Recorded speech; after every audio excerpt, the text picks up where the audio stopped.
Мы творим чудеса с орхидеями без применения химии и химически синтезированных препаратов. Мы спасаем орхидеи после применения химии, когда химические препараты уже не действуют. Мы восстанавливаем у орхидей тургор листьев тряпочек самыми простыми методами. Мы наращиваем новые молодые листья орхидей прямо в воде, а точнее под водой. Мы не калечим орхидеи, мы именно лечим их самыми действенными способами.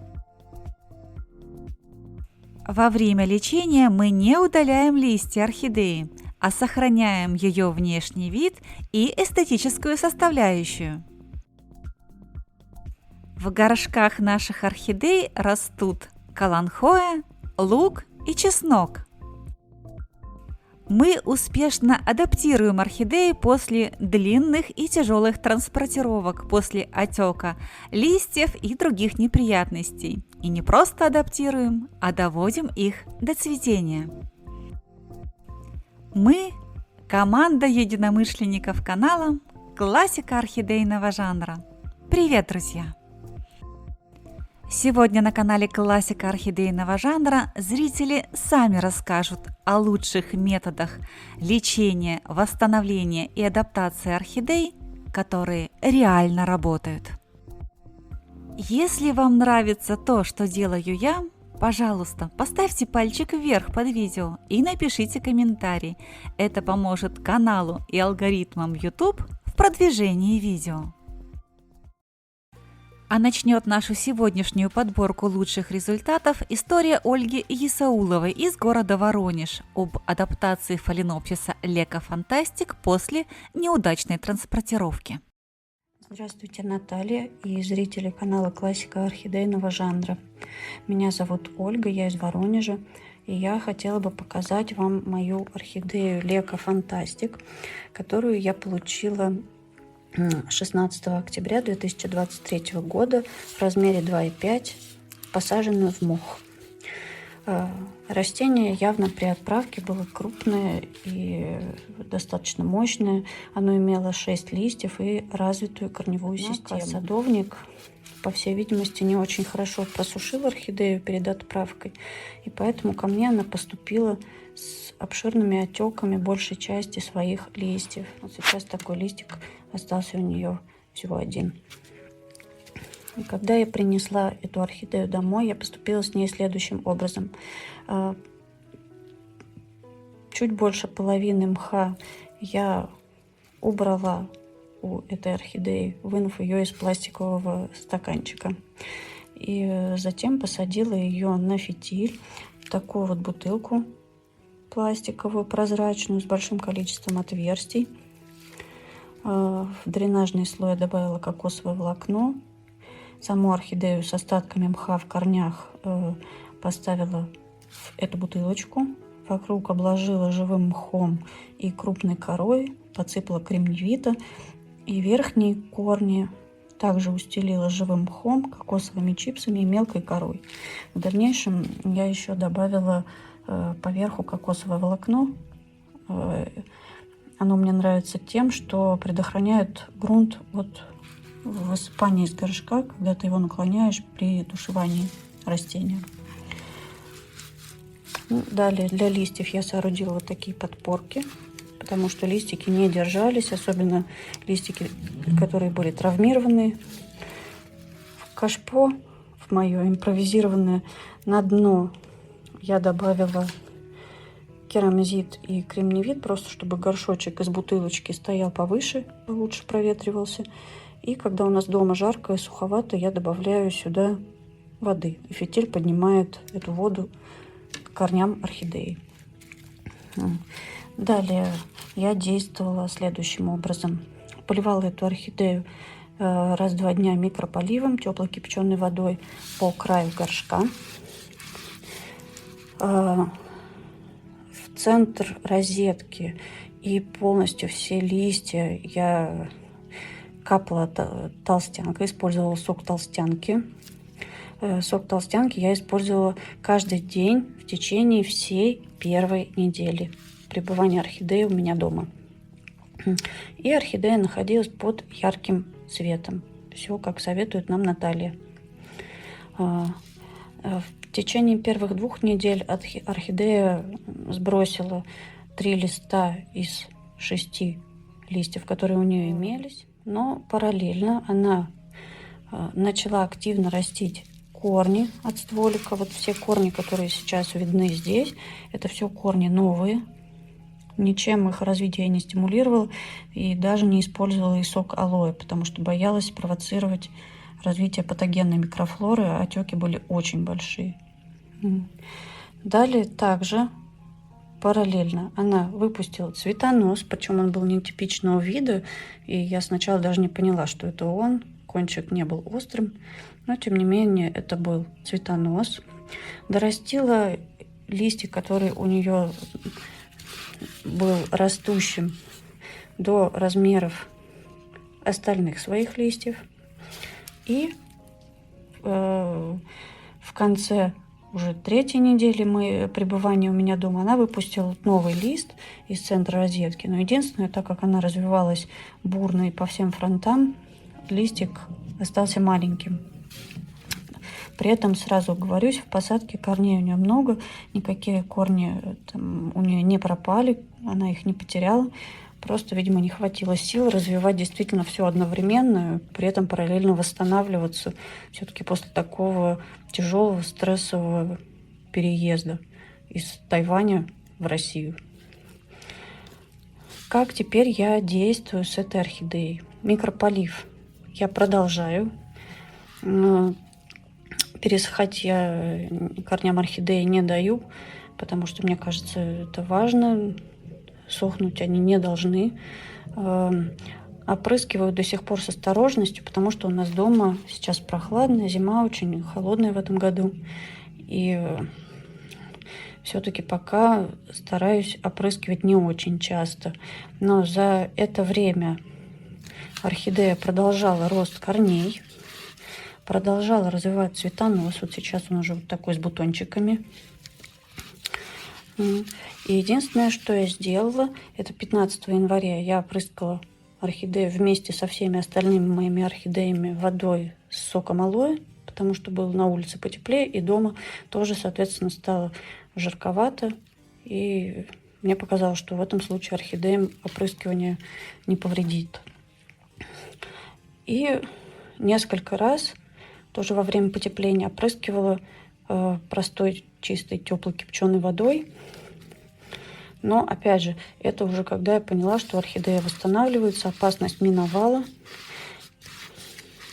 И даже ее вот этому больному листику со старым отеком ничто больше не угрожает.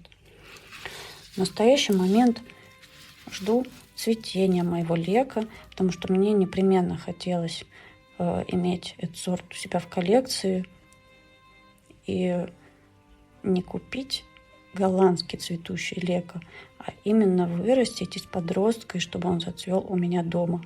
Очень надеюсь, что в скором будущем это произойдет. Наталья, я и мои орхидеи благодарим вас за ваши простые, эффективные и природные методы ухода, лечения, восстановления орхидей.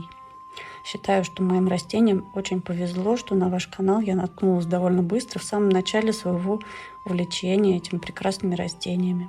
Спасибо вам большое. Ольга Феофанова из российского Подмосковья нашла канал «Классика орхидейного жанра» после неудачных попыток лечения орхидей химически синтезированными препаратами. Когда в очередной раз у нее заболела орхидея, Ольга начала искать альтернативные пути лечения. Ведь заболевшему фаленопсису мини-марк требовалась неотложная помощь. Ствол орхидеи в нескольких местах был поражен гнилью. Неужели с такими ужасными поражениями способны справиться природные средства? Давайте послушаем. Здравствуйте, меня зовут Ольга Феофанова, Московская область. Хочу вас познакомить со своим пациентом мини-марком, который у меня в начале ноября заболел. Была обнаружена черная шейка, нижние вялые листики, желтеющие. Отгребла от шейки кору. То, что я увидела, это был шок. Это было очень страшно. Что делать, было непонятно. Была паника. Перерыла весь интернет. Везде химия. Но от химии уже скончался мой башмачок. И что-то как-то не хотелось, чтобы Минимарк повторял их судьбу. И на мое счастье, я нашла этот канал. И это был канал классика орхидейного жанра. И начали мы лечиться. Лечились мы традиционными средствами от канала. А именно толстянка, хлорофилип, потом алоэ, когда более-менее все наладилось. Толстянкой он был измазан весь. До сих пор еще видны разводы и пятна от нее. Но ничего, никто не умер. Он, можно сказать, живее всех живых. Нижний листик, правда, у нас отвалился, желтенький. Пришлось отрезать цветонос, который мне мешался. Толстянка прикладывалась, прямо вот листиками на стволик прикладывала, потому что у нас смотреть на этот ствол было, просто ужасно. Там были красные огромные разводы, не красные, а бордового цвета. Думаю, все, пузыриоз, конец нам. Но нам не конец. На сегодня прошло уже с ноября, считайте, 3,5 месяца. Что мы имеем? Да, мы имеем один болтающийся листик, такой трансформер. Но он у него не отваливается. Как барабанчик, все листики тоже. У нас есть корешки. Вот это место больное. Тут болячка у нас только осталась. У нас вылез новый листик. У нас есть цветоносик.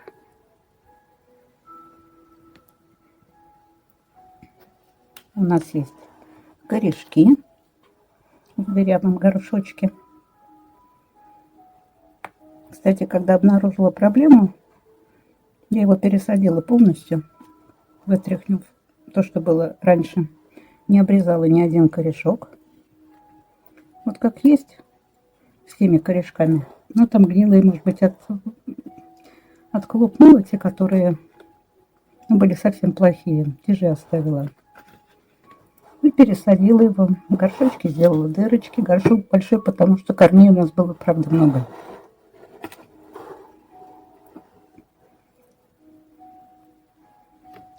А с этой стороны фотографии есть. Этой стороны у нас все вот так. Тоже осталась болячка, корешочек.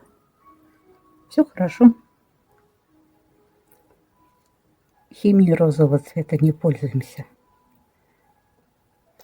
Теперь мы пользуемся алоэ, сывороткой.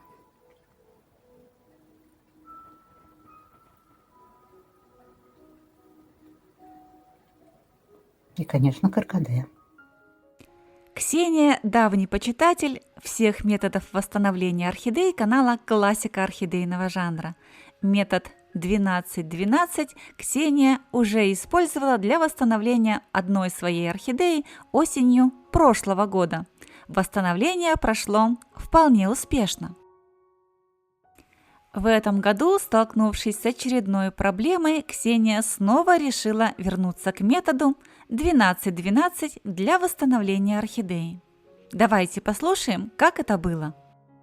Если вы впервые на канале «Классика орхидейного жанра» и не знакомы с основными методами восстановления орхидей канала, ссылки на все видео с методами я, как всегда, оставлю в первом закрепленном комментарии под этим видео и в описании к нему.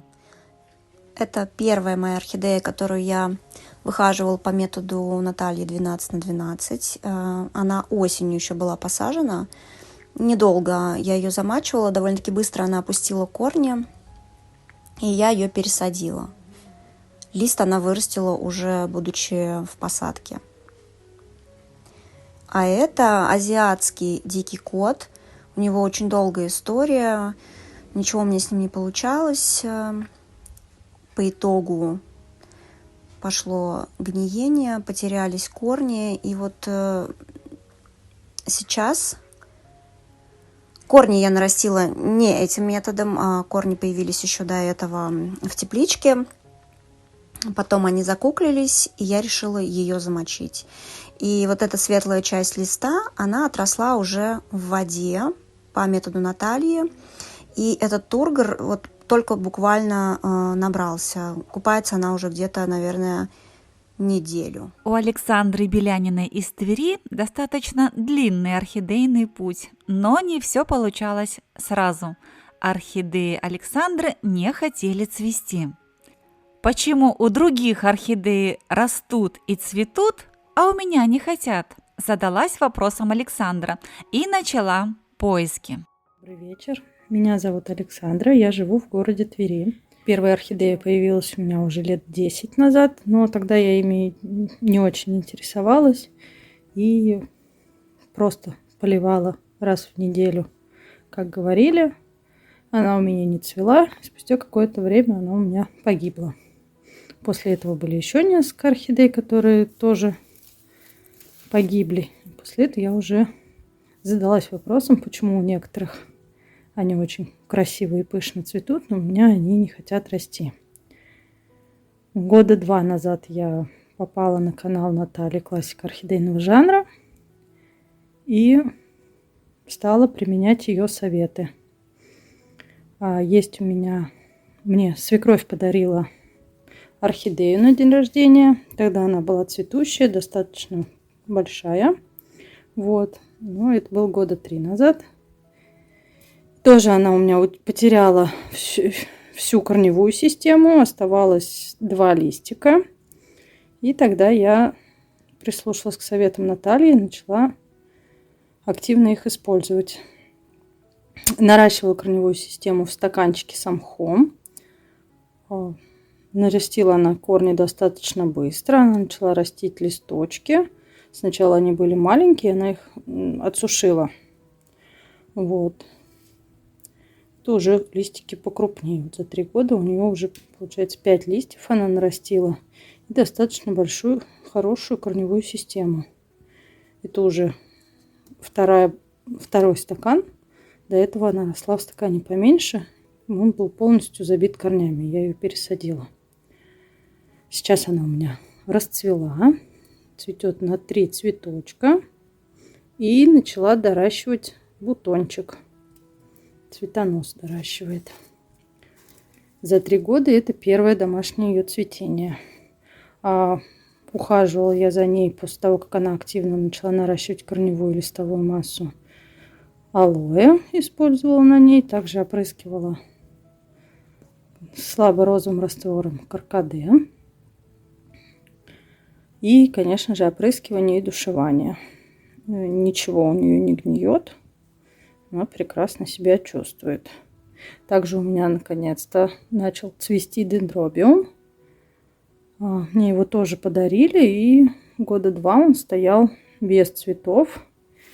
Тут вот старая бульба. Она достаточно тоненькая. Она даже была такая прям сморщенная.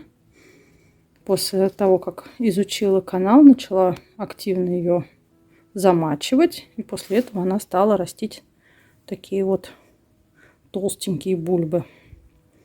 И цветет, и прекрасно пахнет. Поливаю ее замачиванием.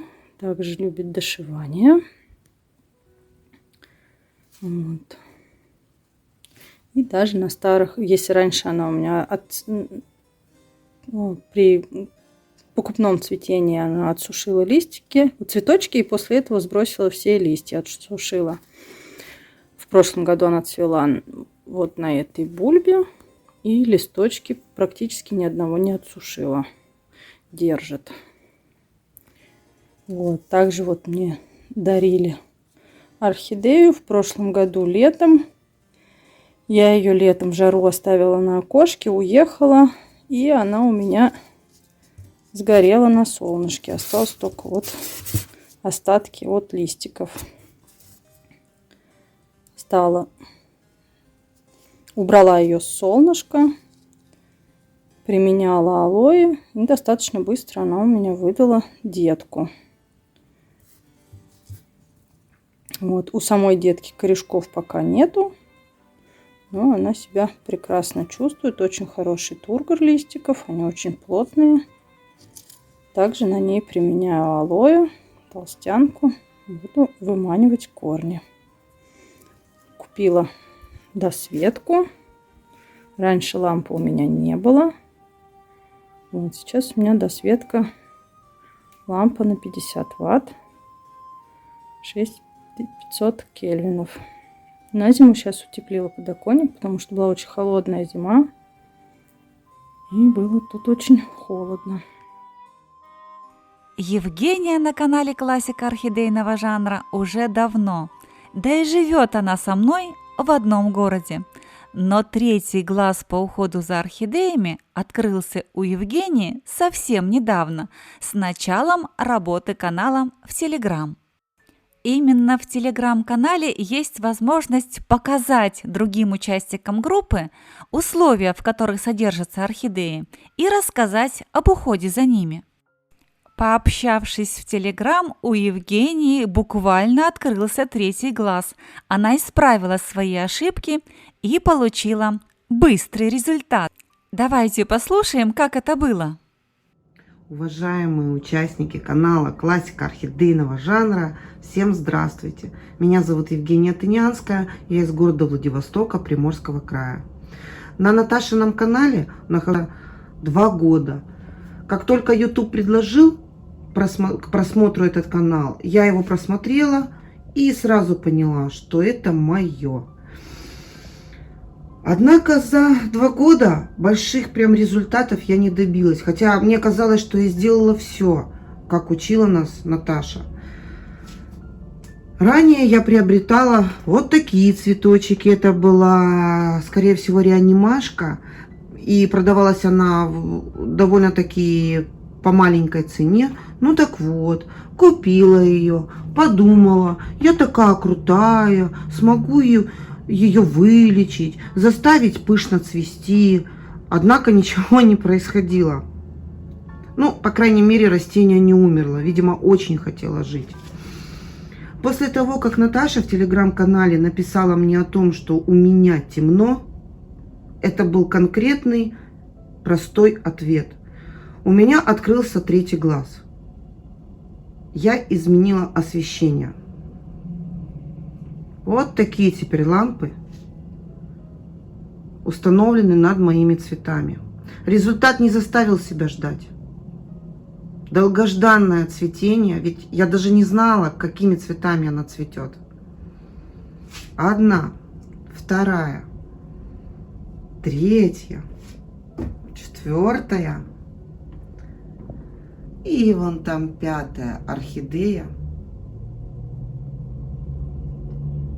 выдала мне цветонос. 2 орхидеи выдали мне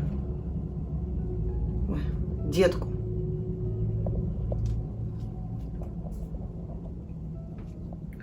Вот такой результат. Когда наш учитель говорит нам: темно, улучшите освещение, значит, надо это освещение улучшить. И результат не заставит себя ждать. Если у вас до сих пор не растут или не цветут орхидеи, внимательно изучайте канал Классика орхидейного жанра, чтобы и ваш третий глаз открылся. А если у вас есть конкретные вопросы, присоединяйтесь к нашему каналу в Telegram, который так и называется «Классика орхидейного жанра». Ссылку на канал в Telegram я, как всегда, оставлю в первом закрепленном комментарии под этим видео и в описании к нему. Присоединяйтесь к нам и помните, что впереди у нас невероятно много интересного. Где бы вы ни жили, в холодной Сибири, на Дальнем Востоке или в Германии, методы канала Классика орхидейного жанра всегда помогут вам в вопросах выращивания орхидей. Оставайтесь с нами.